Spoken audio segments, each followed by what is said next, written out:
Hello everyone, welcome to Naira study hub. आप सब कैसे हैं? आई होप कि आप सभी अच्छे होंगे और अपनी स्टडी को कंटिन्यू कर रहे होंगे। फ्रेंड्स, आज का जो वीडियो लेक्चर हो जाता है वो लेक्चर नंबर फर्स्ट हो जाता है। लेक्चर नंबर फर्स्ट क्यों हो जाता है? क्योंकि ये चैप्टर नंबर सेकंड हो जाता है। हम लोगों ने देखिए कंप्लीट कर लिया है, जो आपका लेसन फर्स्ट हो जाता है उसको कंप्लीट कर लिया है, उसको कई पार्ट्स में कंप्लीट किया है, यानी कई लेक्चर्स में कंप्लीट किया है, लगभग लेक्चर 6 तक। तो फ्रेंड्स, आप लोग लेसन फर्स्ट के लेक्चर 6 यानी 1 to 6 तक आप लोग उसको देखें, क्योंकि प्रीवियस जो होते हैं क्लासेस उसको देखेंगे, उसके बाद न्यू क्लासेस देखेंगे तो आप लोगों को चीज़ें बहुत अच्छे से समझ में आ जाएंगी, है ना। क्योंकि कोई भी चीज़ आप सीखते हैं तो उसको सीरियल वाइज सीखते हैं तो चीज़ें ज़्यादा बेहतर से बेहतरीन समझ में आती हैं। और क्या होता है, अगर आप बीच से कोई चीज़ सीखते हैं तो फिर उसमें डाउट भी रहते हैं, कंफ्यूजन भी रहती है। तो मैं यही कहना चाहूँगी कि आप लोग प्रीवियस आपके जो वीडियोस हो जाते हैं, क्लासेस हो जाते हैं, उनको भी अटेंड करें और आप लोग नोट्स बनाते हुए चलें और उसमें आप लोग प्रैक्टिस करें। जितनी ज़्यादा आप लोग प्रैक्टिस करेंगे उतना अच्छा रहता है, क्योंकि मैथ सबसे ज़्यादा अगर डिपेंड करती है तो प्रैक्टिस पर डिपेंड करती है। और हम आपको हर लेक्चर में ये चीज़ बताते हैं, इसलिए बताते हैं कि आप लोगों की ये चीज़ें एकदम माइंड में सेट हो जाएं कि हाँ, हमें नोट्स भी बनाने हैं, प्लस हमें प्रैक्टिस भी करनी है और हमें क्लास भी पर डे अटेंड करना है। ठीक है ना। तो यहाँ तक आप लोगों का हो गया। अब हम लोग चलते हैं, अपना जो चैप्टर सेकंड हो जाता है उसका लेक्चर फर्स्ट हो जाता है, उसका सबसे पहले उसका नाम जान लेते हैं कि इस चैप्टर का नाम क्या है। तो आपका हो जाता है समानुपाती राशियों में बाह्य पदों एवं मध्य पदों के गुणनफल में संबंध, ये हो जाता है। ठीक है ना। तो हम लोग इस पर डिस्कस करेंगे। ये लेसन देखिए कई लेक्चर्स में कंप्लीट हो पाएगा, तो आप लोग चैनल से ऐसे ही जुड़े रहें। और अगर अभी तक आप लोगों ने चैनल को सब्सक्राइब नहीं किया है तो चैनल को सब्सक्राइब भी कर लें और बेल आइकन को भी जरूर प्रेस कर लें, जिससे कोई भी नोटिफिकेशन हो वो आप तक पहुंच सके। तो हम लोग बात कर लेते हैं सबसे पहले समानुपात पर। तो समानुपात किसे कहते हैं इसको जान लेते हैं। हालांकि हम लोगों ने फर्स्ट चैप्टर में, फर्स्ट क्लास में इस पर डिस्कस किया है, लेकिन फिर से हम लोग डिस्कस कर लेते हैं कि समानुपात यानी जब दो अनुपात आपस में बराबर हो तो इसे क्या कहते हैं? तो इसे समानुपात कहते हैं। यानी कहने का मतलब क्या है कि जब दो अनुपात, जैसे मान लीजिए आपका हो जाता है A अनुपात B is equal to C अनुपात D, ये हो जाता है। ये क्या है, आप चाहें तो बराबर का निशान लगाएं और आप इस तरह से भी, यानी 4 ये बिंदु हैं, इससे भी आप समानुपात का चिन्ह दर्शा सकते हैं। यानी इसको क्या कहते हैं? ये समानुपात का चिन्ह हो जाता है। तो आप चाहे तो समानुपात, आप चाहे तो बराबर, क्योंकि इन दोनों का मतलब एक ही होता है। अगर आप देखिए ऐसे बिंदु 4 लगाते हैं और उसके बाद इसमें लाइन ऐसे कर देते हैं तो ये बराबर का ही तो चिन्ह हो गया ना। तो ये आपका बराबर का चिन्ह हो जाता है। और इसका मतलब आप जानते हैं, इसको जब सॉल्व करते हैं तो कैसे सॉल्व करते हैं? दो तरीके होते हैं आपका। देखिए, एक आप पहले बाह्य पद, बाह्य पद का मतलब क्या होता है? देखिए, बाह्य पद उसको कहते हैं जो बाहर, यानी देखिए नाम ही से पता चल रहा है बाह्य पद, बाहरी पद, है ना। तो आपके दो, इधर का भी ये बाहरी पद है और ये भी आपका बाहरी पद है, यानी इनकी गुणा कराई जाती है। उसके बाद मध्य पद, यानी मध्य का मतलब क्या होता है? बीच में। तो जो बीच के पद है तो बीच के पद, यानी दो पद ये आपके हो जाते हैं, इनको क्या कहते हैं? इनको मध्य पद कहते हैं, यानी मध्य पद की गुणा कराई जाती है। इस तरह से भी आप सॉल्व कर सकते हैं। दूसरा आपका मेथड क्या हो जाता है? जैसे आपका A अनुपात B है ना, इज इक्वल टू आपका C अनुपात D है, ये हो गया। अब इसको आप इस मेथड से भी आप सॉल्व कर सकते हैं। A बटा B is equal to C बटा D, आप इस तरह से भी इसको सॉल्व कर सकते हैं। इसको देखिए, जब आपने इस फॉर्म में लिखा उसके बाद आप वज्र गुणन करेंगे, यानी कैची गुणा, आपकी भाषा में जैसे समझ में आए चीजें, है ना। वो भाषा कोई सी भी हो, वज्र गुणन बोलने, कैची गुणा बोलने, करना आपको इसी तरह से कि आप इससे इसको गुणा कर देंगे, इससे इसको गुणा कर देंगे और आपका जो है आप इसको काट पीट देंगे और आंसर आ जाएगा। यही तो हो गया ना। तो यहाँ पे आपको इस तरह से करना है। यानी यहाँ पे हम समझ लेते हैं, जो ये आपका पद हो जाता है इधर का, यानी बाहरी पद, यानी बाहर के पद तो वो बाह्य पद हो गए। और बीच के पद, बीच की चीज को क्या कहते हैं? मध्य, यही तो कहते हैं ना। तो वो मध्य पद हो जाते हैं। अब अगर जब इक्वेशन की आप बात करेंगे तो इसमें कैसे आप लिख सकते हैं, बाह्य पदों का गुणनफल और बराबर अंतः पदों का गुणनफल। अंतः मतलब अंदर या मध्य मतलब बीच में, तो आप कुछ भी लिख सकते हैं। तो यहाँ पे समझ लेते हैं, आपका हो जाता है बाह्य पदों का गुणनफल, बाह्य पदों का गुणनफल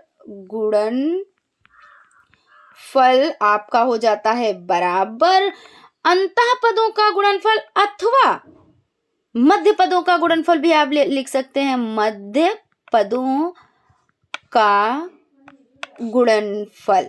ठीक है ना, गुणनफल आपका हो जाता है।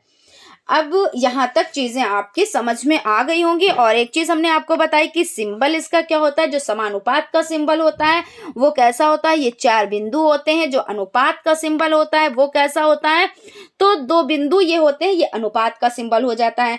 और जब आप इस तरह का जब आपका क्वेश्चन आता है A अनुपात B समानुपात C अनुपात D, तो आप इसको 2 तरह से सॉल्व कर सकते हैं। आप पहले बाहरी पदों का गुणा करके और मध्य पदों का गुणा करके आप इस तरह से भी सॉल्व कर सकते हैं, या आपका A अनुपात B है तो इसको आप अंश बटे हर में, यानी अंश बटे हर में आप कैसे लिखेंगे कि जैसे आपका A अनुपात B है और समानुपात आपका C अनुपात D है, तो आप इसको अंश बटा हर में लिखेंगे। अंश बटा हर यानी कि देखिए A बटा B, यानी आपका ये अंश हो जाता है, क्या हो जाता है, तो आपका ये अंश हो जाता है। और आपका ये जो नीचे की संख्या है ये क्या हो जाती है, ये हर हो जाती है। तो कहने का मतलब ये है अंश बटा हर में लिखकर और आप इसको कैची गुणा कर देंगे और आपका आंसर निकल कर आ जाएगा। कैची गुणा करने के बाद आपको क्या करना है कि जिससे आप जैसे A गुणे D और B गुणे C, और उसके बाद आपको उसको काट पीट देना है, आपका आंसर निकल कर आ जाएगा।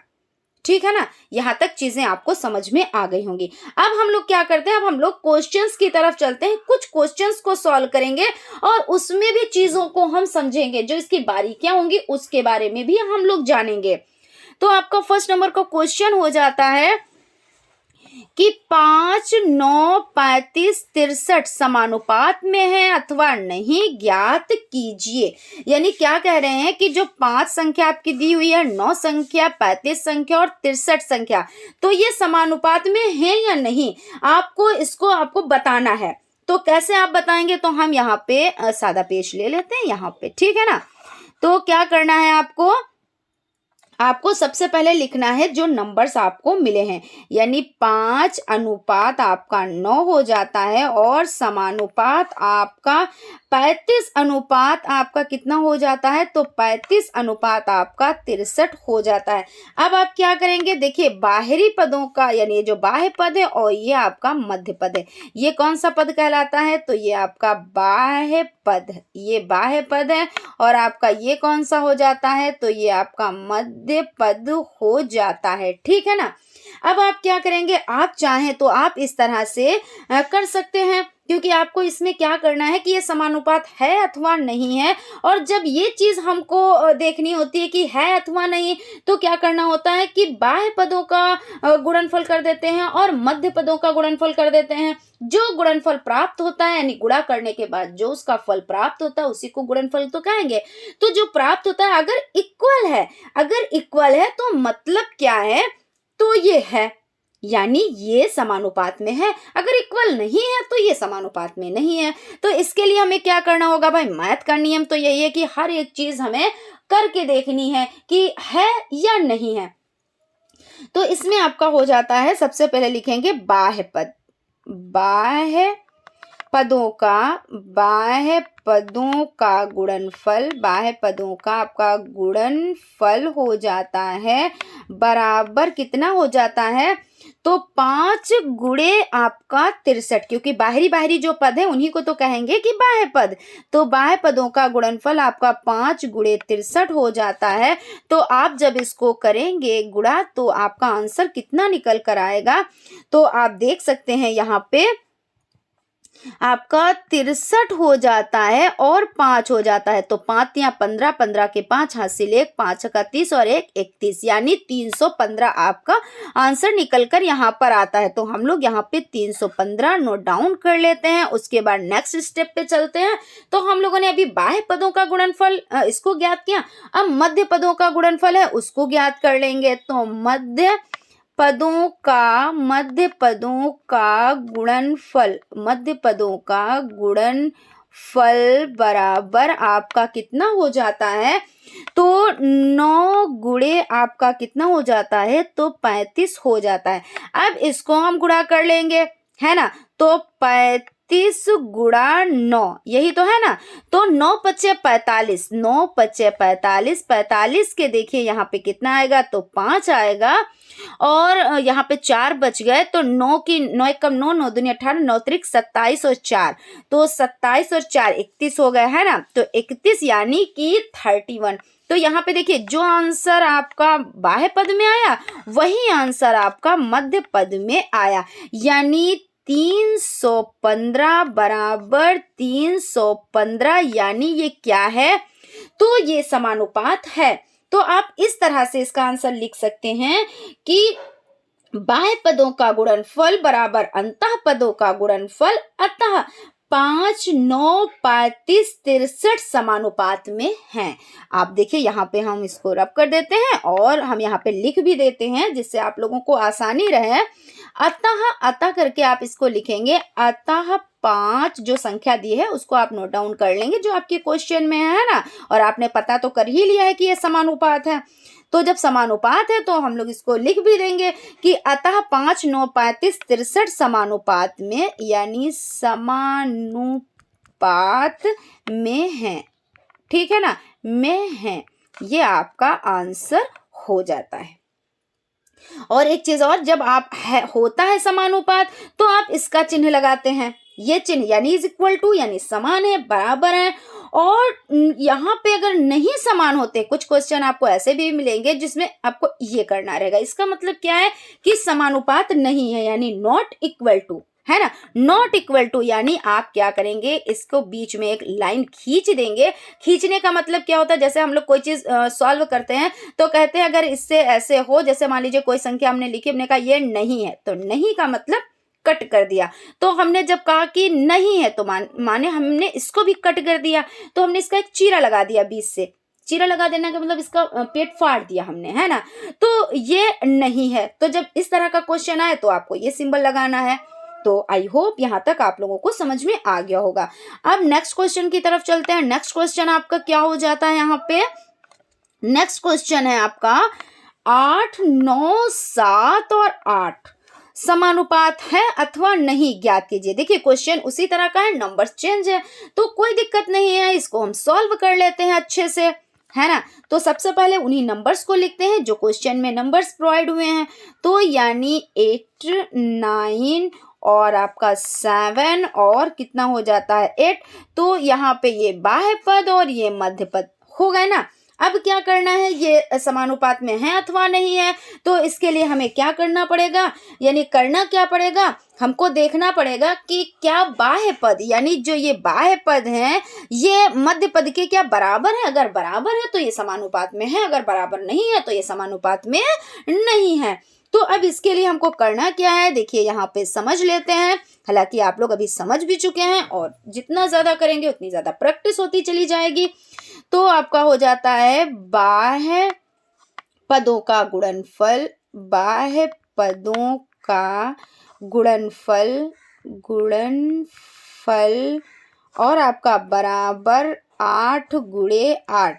तो 8 अठाई कितना होता है, तो भाई आपका 64 हो जाता है। तो जब 64 हो जाता है तो हमने यहाँ पे लिख लिया। अब क्या करेंगे, अब मध्य पदों का गुणनफल करेंगे। तो मध्य पदों का गुणनफल, मध्य पदों का गुणनफल आपका हो जाता है। तो बराबर कितना है, तो आपका 7 और 9, यानी 9 गुणे आपका 7, है ना। तो आप टेबल पढ़ ले, 9 कम 9, 9 दूनी 18, 9 त्रिक 27, 9 चौक 36, 9 पचे 45, 9 छक 54, 9 सत्ती 63, 9 सती कितना होता है, तो 9 सती आपका 63 हो जाता है। यानी देखिए यहाँ पे 64 है, यहाँ पे 63 है, तो 64 जो है वो 63 के क्या बराबर है, तो नहीं है।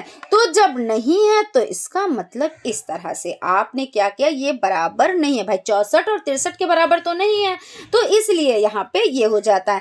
अब आप लिखेंगे कैसे आंसर में, अतः यहाँ पे लिख देते हैं, अतः 8, 9, 7 और 8 समानुपात में नहीं है। किस में नहीं है, तो समानुपात में नहीं है, ठीक है ना। तो इस तरह से, और आप ऐसा सिंबल लगा के इस तरह से आप इसके बीच में चीरा लगा देंगे, यानी इसका पेट बीच से फाड़ देंगे, तो ये आपका क्या हो जाता है, नॉट इक्वल टू, ठीक है ना। तो यहाँ तक हो गया आपका। नेक्स्ट क्वेश्चन की तरफ चलते हैं। नेक्स्ट क्वेश्चन देख लेते हैं। आपका क्वेश्चन नंबर आपका कौन सा हो जाता है, तो 3 हो जाता है ना। हम लोगों ने 2 क्वेश्चंस सॉल्व कर लिए हैं। अब हम क्वेश्चन नंबर 3 देख लेते हैं। क्वेश्चन नंबर 3 क्या है, 5, 6, 14, 18 समानुपात में है अथवा नहीं है, ज्ञात कीजिए। अब उसी तरह का क्वेश्चन है, इस बहुत ही इजी भाई, जब हम कर चुके हैं दो क्वेश्चंस इससे रिलेटेड कर चुके हैं, तो हमारे लिए तो ये इजी हो जाएगा। हमारे लिए का मतलब ये होता है कि आप लोगों के लिए ना, हम में तो सभी लोग आ गए हैं ना, तो आप लोगों के लिए क्वेश्चन इजी हो जाता है। और आप ही के लिए तो इतनी मेहनत की जा रही है कि आप लोगों को चीज़ें समझ में आए और आप लोग अच्छा परफॉर्मेंस कर पाए। क्योंकि बहुत लोग कहते हैं मैथ भाई बहुत हवा है, मगर ऐसा तो नहीं है। कितनी ईजी वे में आप लोग कितनी ईजी वे में सीख रहे हैं, और सीख रहे हैं या नहीं, है ना। तो आप लोग कमेंट बॉक्स में कमेंट करके बताएं कि आप लोग इजी वे में चीज़ें सीख रहे हैं ना। लेकिन भाई देखिए, प्रैक्टिस आपको करनी रहेगी, बिना प्रैक्टिस के आप नहीं, ये जैसे हम आपको पढ़ा रहे हैं तो आप कह रहे हैं अरे बड़ा इजी है, बहुत ईजिली तरीके से तो ये सॉल्व होता चला जा रहा है, हम कर ले जाएंगे। लेकिन क्या हुआ, आपने प्रैक्टिस करनी छोड़ दी। आपने आज का लेक्चर देख लिया और अगले दिन दूसरा लेक्चर देख लिया, फिर उसके बाद दूसरा लेक्चर देख लिया, लेकिन प्रैक्टिस करनी छोड़ी है, प्रैक्टिस नहीं कर रहे हैं आप, तो फिर दिक्कत हो जाएगी भाई। दिक्कत ना हो इसलिए आप लोग प्रैक्टिस करते रहें, ठीक है ना। तो आपका जो क्वेश्चन हो जाता है उसमें क्या नंबर्स दिए हुए हैं, तो सबसे पहले नंबर्स को नोट डाउन कर लेते हैं, प्रक्रिया वही करनी है ना। तो 5, 6 और कितना है 14 और 18। अब ये कह रहे हैं क्या ये समानुपात में है अथवा नहीं है, आप बताएं हमें। तो भाई बिल्कुल बताएंगे, क्यों नहीं बताएंगे। तो आपका ये हो जाता है कि बाह्य पद, वही चीज बाह्य पद और मध्य पद, इनका गुणनफल हमें ज्ञात करना है। अगर बराबर आ जाता है तो ये है समानुपात में, अगर बराबर नहीं आता है तो ये समानुपात में नहीं है। तो सबसे पहला फर्स्ट स्टेप हम स्टार्ट करते हैं। फर्स्ट स्टेप क्या स्टार्ट करते हैं, हम स्टार्ट करते हैं बाह्य पदों, यानी बाह्य पदों का गुणनफल, बाह्य पदों का गुणनफल बराबर 5 गुणे 18, है ना। तो 5 गुणे 18 यानी कितना, 18 पंजे कितना होता है, तो 18 पंजे आपका हो जाता है यहाँ पे 90, है ना। यही तो होगा ना, 18 पंजे 90, ये हो गया यानी 90 हो गया। उसके बाद आप क्या करेंगे, उसके बाद आपको करना क्या है, मध्य पदों का गुणनफल। तो मध्य पदों का गुणनफल आप कैसे करेंगे, बस वही प्रक्रिया आपको करनी है। तो मध्य पदों का गुणनफल, मध्य पदों का गुणनफल बराबर आपका कितना हो जाता है, तो 6 और 14 यानी 6 and 14, है ना। 6 गुणे 14 हो जाता है। अब आप इसका गुणा कर लेंगे तो कितना आंसर निकल कर आएगा, तो जब आप इसका गुणा करेंगे तो आपका आंसर निकल कर आएगा 112। यानी जो ये आपके 90 हैं और ये 12 हैं, ये बराबर तो नहीं है। तो अतः आप कैसे लिखेंगे, आप लिखेंगे इसको अतः 5, 6, 14 और 18 समानुपात नहीं है। क्या नहीं है, तो समानुपात नहीं है, नहीं है, ठीक है ना। उसके बाद नेक्स्ट क्वेश्चन की तरफ चलते हैं। और नहीं है तो सिंबल हम आपको बता चुके हैं, इस तरह से आप सिंबल बनाएंगे कि ये नहीं है। क्वेश्चन आपका नेक्स्ट हो जाता है क्वेश्चन नंबर 4 है ना। तो क्वेश्चन नंबर 4 आपका हो जाता है, यहाँ पे देख सकते हैं, यदि 5, 15, x 105 समानुपाती हैं तो x का मान ज्ञात कीजिए। तो ज्ञात कर लेते हैं x का मान। x का मान कैसे ज्ञात किया जाता है भाई? देखिए भाई, x का भी मान ज्ञात किया जाता है क्योंकि x को तो मान देना ही देना रहता है। यानी यहाँ पे आप लोग समझ सकते हैं किस x की बात कर रहे हैं, है ना। तो x का मान ज्ञात कर लेते हैं। तो आपकी जो संख्या हो जाती है वो 5 और 15 और x, और देखिए मैथ कितनी अच्छी है कि अपने x को भी क्या करती है, तो मान देती है ना। तो 5, 15 x और 105 समानुपाती हैं तो x का मान ज्ञात कीजिए। तो x का मान कैसे ज्ञात करेंगे? इसके लिए आपको आप 2 मेथड से इसको लगा सकते हैं बड़े इजीली तरीके से। तो आप पहला आपका हो जाता है, और इसको लिखने का तरीका भी हम इस पर भी डिस्कस कर लेते हैं। जैसे आप इस तरह से भी लिख सकते हैं, जैसे हो जाता है आपका 5:15 है ना, और समानुपात x अनुपात 105, ऐसे भी आप लिख सकते हो। आप इस तरह से भी लिख सकते हो 5:15 बराबर, क्योंकि ये जो सिंबल है और ये सिंबल है तो एक ही सिंबल है। आप ये भी यूज कर सकते हो, ये भी यूज कर सकते हो। ये सिंबल आपका समानुपात का है और ये सिंबल आपका बराबर का है, लेकिन समानुपात का मतलब ही बराबर होता है और बराबर का मतलब ही समानुपात होता है। तो आप इस तरह से लिख सकते हैं। फिर उसके बाद ये आपका x हो जाता है और अनुपात 100 कितना हो जाता है, यहाँ पे 105 हो जाता है। ठीक है ना, यहाँ तक चीजें आपके समझ में आ गई। अब आपको क्या करना है, आप चाहें तो आप क्या कर सकते हैं, बाह्य पदों का गुणनफल और मध्य पदों का गुणनफल इस तरह से भी सॉल्व कर सकते हैं। आप चाहें तो अंश बटे हर में संख्याएं लिखकर आप वज्र गुणन यानी कैची गुणा कर दें, तो आप ऐसे भी सॉल्व कर सकते हैं। तो जैसे आपको इजी लगे उस तरह से आप लोग सॉल्व करिएगा। कोई आप बॉर्डेशन नहीं है कि आप नहीं इसी तरह से सॉल्व करें, आपको जैसे आसान लगे। तो सबसे पहले हम लोग देखिए हर और अंश में करके इसको सॉल्व करेंगे। तो 5 गुणे आपका कितना हो जाता है, तो 15 हो जाता है, और इज इक्वल टू आपका कितना हो जाता है, तो x बटे आपका 105 हो जाता है। ठीक है, अब क्या करेंगे, वज्र गुणन कर देंगे, यानी क्या करेंगे, तो कैची गुणा कर देंगे। कैची गुणा करने में हमें जो संख्याएं प्राप्त होती हैं हुई हैं वो क्या प्राप्त हुई हैं देख लेते हैं। तो 5 गुणे 105 ये आपको प्राप्त होंगी। कितनी होंगी, तो 5 गुणे, यहाँ पे देखिए 5 गुणे 105, 5 गुणे 105, और आपका कितना प्राप्त हुआ है, बराबर में आपको कितना प्राप्त हुआ है, तो 15x, यानी 15 गुणे x, यही तो प्राप्त हुआ है ना। अब क्या करेंगे, देखिए x इधर है और ये संख्या इधर है, तो हम क्या करेंगे, ये आपका 5 गुणे 105 बराबर आपका ये x इधर है और ये जो 15 इधर उठ के आएंगे। बराबर के दूसरी तरफ जब उठकर आता है कोई नंबर तो क्या होता है, अगर गुणे में है तो वो भाग में हो जाएगा, तो भाई हम इसको भाग में लिख देंगे, यानी 15। अब इसको काट देंगे, यानी 5 एकम ये कट जाएगा। देखिए यहाँ पे आपका 5 एकम 5 और 5 तिया 15 कट गया। अब यहाँ पे देखिए 3 एकम 3 और 3 तिया 9 और एक यहाँ पे बच गया, तो 3 पच्चे 15, यही तो हुआ ना। तो यानी आप यहाँ पे लिख सकते हैं कि अतः x का मान कितना निकल कर आया, तो x का मान आपका 35 यानी 35 निकल कर आ जाता है। भाई जो आपका x का मान है वो 35 है, काफी मान निकल कर आ गया है ना x। चलिए भाई चलते हैं क्वेश्चन की तरफ, और उसके बाद आपका क्वेश्चन हो जाता है क्वेश्चन नंबर 5 है, यदि 30, 45, 16 x समानुपाती हैं तो x का मान ज्ञात कीजिए। इसमें भी आपको x का मान ही ज्ञात करना है। ठीक है ना, तो चलते हैं x का मान ज्ञात कर लेते हैं फिर से। तो आपका जो नंबर्स है, यानी आपके जो नंबर्स हैं वो आपको कितने प्रोवाइड हुए हैं, 30, 45, 16 और आपका x।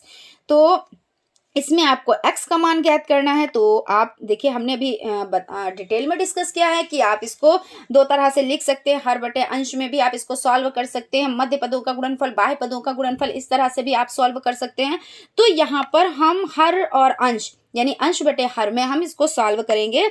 तो इसको सबसे पहले हम क्या करेंगे, तो 30 अनुपात आपका कितना हो जाता है, तो 45 हो जाता है, और समानुपात आपका हो जाता है 16 अनुपात आपका x हो जाता है। फिर उसके बाद देखिए 30/45 और आपका इज इक्वल टू यहाँ पे हो जाता है 16/x, और आपका यहाँ पे वज्र गुणन करेंगे। वज्र गुणन करने पर आपको जो इक्वेशन प्राप्त हुई है वो क्या प्राप्त हुई है, तो यहाँ पे आप देख सकते हैं कि 30 गुणे आपको x प्राप्त हुआ है बराबर आपको 16 गुणे 45 प्राप्त हुआ है। तो x बराबर 16 गुणे 45/30 यही तो प्राप्त हुआ है ना। अब आप इसको काटेंगे तो आपको जो आंसर प्राप्त होगा वही आंसर लास्ट होगा, है ना। तो आपका 6 से ये कट जाएगा। देखिए 6 आपका हो जाता है, कितने से ये कट जाएगा, 5 छक्का 30, 5 9 45, 5 से इसको काटते हैं ना, 5 छक्का 30 यानी 6 बार में कट गया, और 5 9 45, ठीक है, यहाँ पे कट गया। अब ये सम संख्या यानी ये 2 से कट जाएगी, तो 2 3 6 है ना, 2 आपका हो जाता है यहाँ पे 2 3 6, यहाँ पे चेंज कर लेते हैं कलर, यहाँ पे आपका कितना हो गया, तो 2 3 6 और आपका 2 8 16, 2 8 16 यानी 8 बार में कट गया। अब क्या करेंगे, ये आपका 3 है तो 3 एक कम 3 और 3 3 9, यानी यहाँ पे कितना है, तो 3 3 9, यहाँ तक हो गया। अब ये 3 और ये 8, तो आपको जो संख्या प्राप्त हुई वो 8 गुणे 3, तो इज इक्वल टू कितना हो जाएगा, 8 त्रिक 24, यानी कि आपको जो आंसर प्राप्त हुआ है वो 24 प्राप्त हुआ है। आप इसे लिखेंगे कैसे, तो इसको भी देख लेते हैं। अतः x का मान बराबर 24 आंसर, ठीक है ना। तो इस तरह से ये आपका सॉल्व हो जाता है। आई होप आप लोगों को समझ में आया होगा। उसके बाद क्वेश्चन की तरफ चलते हैं, यानी नेक्स्ट क्वेश्चन की तरफ चलते हैं। क्वेश्चन आपका हो जाता है 16/8, ये देखिए आपका 6 नंबर का क्वेश्चन है। 16/8 यानी 16 अनुपात 8 समानुपात 8 अनुपात x में x का मान ज्ञात करना है। अब देखिए पहले आपको जो संख्याएं दी गई थी वो कॉमा लगा के दी गई थी, अब जो आपको संख्याएं दी गई हैं वो आपको अनुपात और समानुपात में दी गई हैं। तो इसमें भी आपको क्या करना है, तो x का मान आपको निकालना है। तो निकाल लेते हैं x का मान इजिली तरीके से, है ना। तो सबसे पहले हम लिख लेते हैं संख्याएं। तो आपको जो संख्याएं क्वेश्चन में दी गई हैं वही संख्या आप नोट डाउन कर लेंगे, और आपको ये सब सिंबल तो पता ही है कि समानुपात का चिन्ह है, ये आपका अनुपात का चिन्ह है, यानी जो ये वाला चिन्ह है वो अनुपात का है, और ये जो 4 बिंदु है वो किसका है, तो समानुपात का है। इसमें करना क्या है, तो इसमें x का मान ज्ञात करना है, तो हम लोग x का मान ज्ञात कर लेते हैं। तो सबसे पहले क्या करेंगे, अंश बटे हर में हम संख्या लिख देंगे, तो 16/8, और उसके बाद आपका हो जाता है 8/x, ये आपकी संख्याएं हो जाती हैं। आप वज्र गुणन करेंगे, वज्र गुणन करने पर आपको जो संख्या प्राप्त होती है वो देखिए 16 गुणे x, और कौन सी संख्या प्राप्त हुई है आपको, 8 गुणे 8, है ना, 8 गुणे 8 आपको संख्या प्राप्त हुई। अब क्या करेंगे, यहाँ पे x है तो x अपनी जगह पे रहेगा, और आपका देखिए यहाँ पे इज इक्वल टू 8 गुणे 8, और जो आपकी जो 16 संख्या है वो गुणे में है, और जब गुणे से बराबर के दूसरी तरफ आएगी तो वो भाग में हो जाएगी। तो इस तरह से भाग में हो गई। अब इसको क्या करेंगे, अब इसको काट पीट देंगे, आंसर निकल कर आ जाएगा, यानी 8 एक कम 8 और 8 दूना 16, 2 एक कम 2 और 2 चक्कू 8, यानी आंसर कितना निकल कर आपका आ गया, तो आंसर आपका 4 निकल कर आ गया। तो आप कैसे लिख सकते हैं इसको, तो ऐसे लिख सकते हैं आप, अतः x का मान बराबर आपका कितना हो जाता है, 4, यही आपका आंसर हो जाता है, ठीक है ना, यही आपका आंसर निकल कर आ गया है। नेक्स्ट क्वेश्चन की तरफ चलते हैं। क्वेश्चन नंबर आपका हो जाता है यहाँ पे क्वेश्चन नंबर 7, है ना, क्वेश्चन नंबर आपका 7 हो जाता है। यहाँ पे देख लेते हैं क्या कह रहा है ये क्वेश्चन। x अनुपात 10 समानुपात 20 अनुपात 40 में x का मान ज्ञात कीजिए। तो वही प्रक्रिया आपको करनी है, अंश बटे हर में लिखना है और उसके बाद वज्र गुणन कर देना है। संख्याएं आपकी यही है, देखिए यहाँ पे आपकी जो संख्याएं हो जाती है लिख लेते हैं। तो x अनुपात आपका 10 है, समानुपात आपका कितना हो जाता है, तो 20 समानुपात में 20 अनुपात 40 हो जाता है। अब क्या करेंगे, अंश बटे हर में हम इसको लिख लेते हैं। तो आपका अंश, सबसे पहली संख्या आपकी x है तो इसलिए आप उसको अंश में लिख लिया, और 10 हर में है तो हर में लिख लिया। उसके बाद आपका 20 और बटे आपका 40 हो जाता है, और उसके बाद वज्र गुणन करेंगे। तो वज्र गुणन करने पर आपको जो ये संख्या प्राप्त होगी उसको ही काट पीट देंगे, आंसर निकल कर आ जाएगा। तो आपका हो जाता है x गुणे आपका 40 है और इज इक्वल टू आपका 10 गुणे आपका 20 है। तो आपका हो जाता है यहाँ पे जब ये x हम उठाएंगे और यहाँ पे 10 गुणे 20 ये है ही है, और जब ये आपका 40 यहाँ पे उठ के आएगा तो ये गुणे में है तो भाग में हो जाएगा, तो यहाँ पे 40 लिख देंगे। अब यहाँ पे हम इसको काटेंगे, तो काटने पर जो आंसर आएगा वही आंसर लास्ट होगा, है ना। तो 10 एकम 10 और 10 चौको 40, है ना, 4 बार में ये चला जाएगा। अब क्या करेंगे, 4 एकम 4 और आपका हो 4 पंजे 20, है ना, 4 पंजे 20, यानी कि आपका आंसर निकल कर आ गया x बराबर 5। यही आपका आंसर हो जाता है। ठीक है, क्वेश्चन की तरफ चलते हैं। नेक्स्ट क्वेश्चन आपका हो जाता है, नेक्स्ट क्वेश्चन है 30 अनुपात 120 समानुपात x अनुपात 300 में x का मान ज्ञात करना है। तो इसको भी यानी इसके भी ज्ञात कर लेते हैं। तो इसमें भी वही प्रक्रिया आपको करनी है, हर बटे अंश में लिख यानी अंश बटे हर में लिख देना है आपको। जब अंश बटे हर में लिख देंगे उसके बाद आप वज्र गुणन कर देंगे और आंसर निकल कर आपका इजीली आ जाएगा। तो सबसे पहले आपकी जो संख्याएं दी हैं उसको नोट डाउन कर लेते हैं। तो संख्याएं आपकी हो जाती है 30 अनुपात 120 समानुपात आपका x अनुपात आपका 300, कितना है, तो 300 आपका हो जाता है। उसके बाद यहाँ पे हम क्या करेंगे, वही प्रक्रिया अंश बटे हर में लिख लेंगे। तो 30 और आपका कितना हो जाएगा, 30 बटा 120, है ना, 30 बटा 120 इज इक्वल टू x बटा आपका 300, ये हो जाता है। उसके बाद आप कैची गुणा यानी वज्र गुणन कर देंगे। तो आपको जो संख्या प्राप्त हुई, तो यहाँ पे देख लेते हैं संख्या क्या प्राप्त हुई है। तो संख्या आपकी हो जाती है 30 गुणे आपकी 300 हो जाती है, बराबर आपका कितना हो जाता है, तो आप x गुणे 120 ये संख्या आपको प्राप्त हो जाती है। अब आप क्या करेंगे, तो आपकी 30 गुणे 300 बराबर आपका ये x है और ये 120 उठाकर हम इधर लाएंगे बराबर के इधर, तो इसका मतलब ये भाग में हो जाएंगी। तो ये 120 आप उनका इतनी इक्वेशन बनके तैयार हो गई। अब क्या करेंगे, अब देखिए इसमें करना क्या है, वही काट देना है आपको। काटने के बाद जितना आंसर आता है वो आंसर हो जाएगा।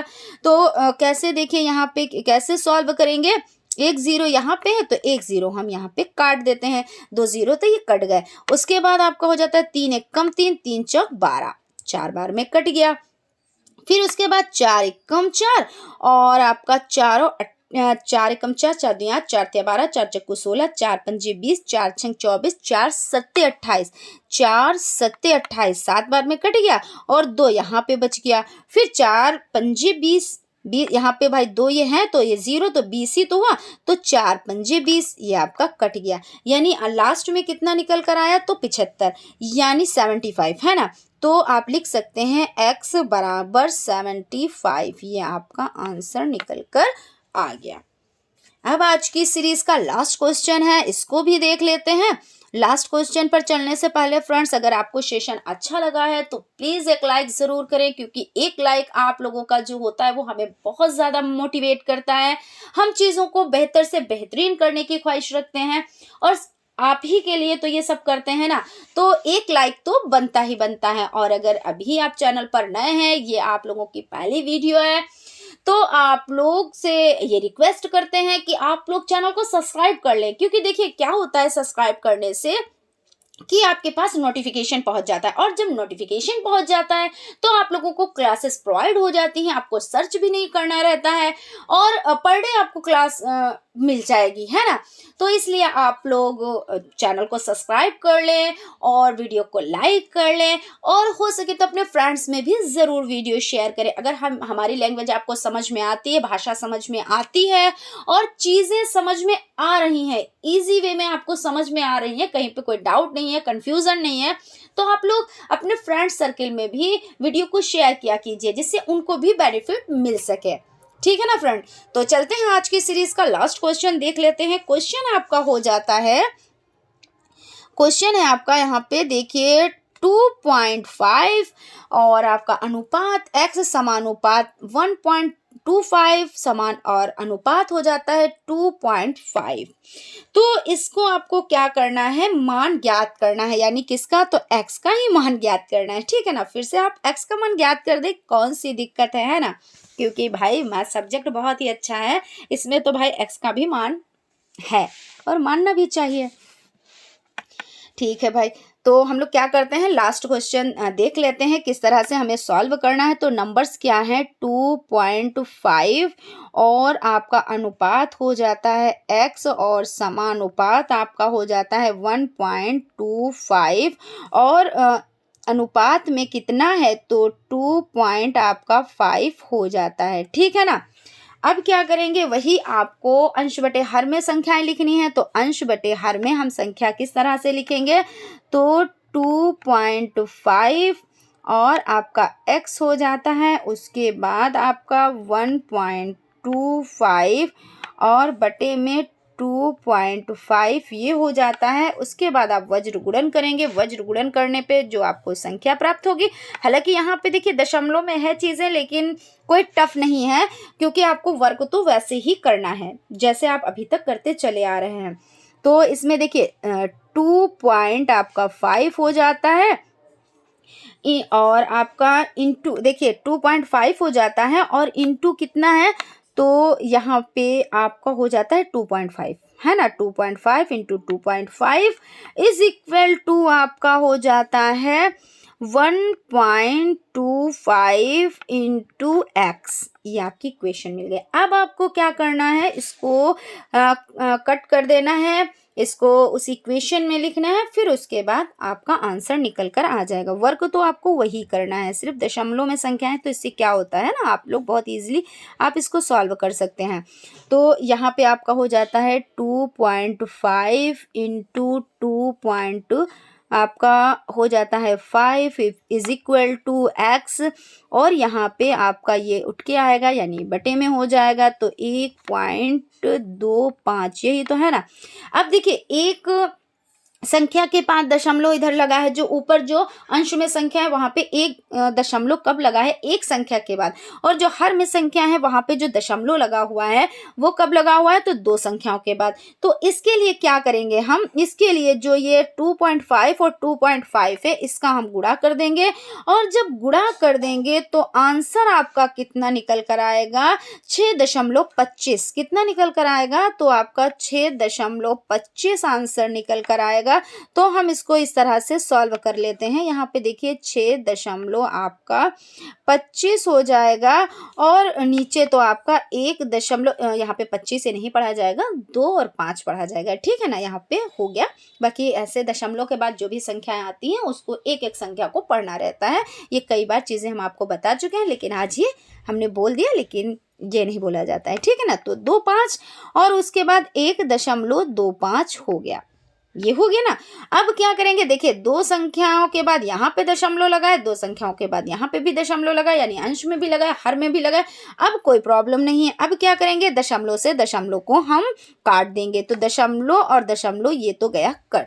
अब जो संख्या बची वो 625 बची, यानी देखिए संख्या आपकी जो बची है वो क्या बची, यही तो बची है ना, 625 और 125। अब आप इसको बहुत ही इजीली ऐसे ही काट सकते हैं, आप चाहें तो इसको, क्योंकि 5 ऊपर भी है 5 नीचे भी है, यानी आपका जो लास्ट में 5 संख्या होती है तो ये 5 से तो 110% कटता ही कटता है, लेकिन आप सीधे भी काट सकते हैं भाई। 125 और 125 पंजे कितना होता है, तो 125 पंजे 625 होता है है ना। आप इस तरह से कर सकते हैं।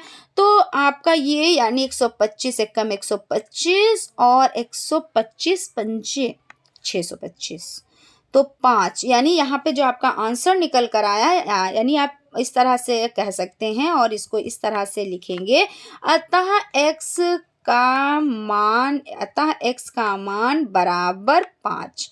ये आपका आंसर निकल कर आ जाता है। तो फ्रेंड्स अगर कहीं पे कोई डाउट है इस क्वेश्चन में, क्योंकि और तो कहीं पे हमें नहीं लग रहा कि डाउट भी होगा, हालांकि डाउट यहाँ पे भी नहीं होना चाहिए, क्योंकि एक चीज़ है कि जो कुछ लोग दशमलव जो संख्याएं होती हैं उनको देख के डर जाते हैं, तो वहाँ पे क्या होता है उनको कन्फ्यूज़न हो जाती है कैसे सॉल्व किया गया है, क्या किया गया है। कुछ लोगों की मैं बात कर रही हूँ, क्योंकि सभी लोगों की मैं बात नहीं कर रही हूँ, ठीक है ना, क्योंकि जिसको बहुत ज़्यादा जिसकी मजबूत पकड़ है मैथ में तो उनको तो खैर दिक्कत नहीं होगी, लेकिन जो सीख रहे हैं बेसिक से, हालांकि हमारा यही रहता है कि हम आपको बेसिक से चीज़ें सिखाएं। तो अगर इस क्वेश्चन में अगर कहीं पे आपको कन्फ्यूज़न हुई हो, कुछ डाउट रह गया हो, तो आप उसे क्लियर कर सकते हैं कमेंट बॉक्स में कमेंट करके, क्योंकि मैं देखिए बार बार एक चीज़ बताती हूँ कि हम आपको अपनी बात बताते हैं, हम अपनी बात आप तक पहुँचा पाते हैं किसके माध्यम से, तो क्लास के माध्यम से, लेक्चर के माध्यम से, लेकिन आप लोगों के पास एक जरिया है कमेंट करना, तो आप लोग कमेंट करें। बाकी अगर आप लोगों को समझ में आता है तो बहुत ही अच्छी बात है, तो हमें भी तो ये चीज़ मालूम होनी चाहिए कि हाँ आप लोगों की समझ में चीज़ें आ रही हैं, ठीक है ना। तो फ्रेंड्स आज यहीं पे क्लास को रोकते हैं और मिलते हैं नेक्स्ट क्लास में। आप लोग अच्छे से स्टडी करें, नोट्स बनाएं और आप लोग क्या करें उसकी प्रैक्टिस करें। जितनी ज़्यादा प्रैक्टिस करेंगे मैथ में उतनी ज़्यादा आपको सफलता मिलेगी। Thank you.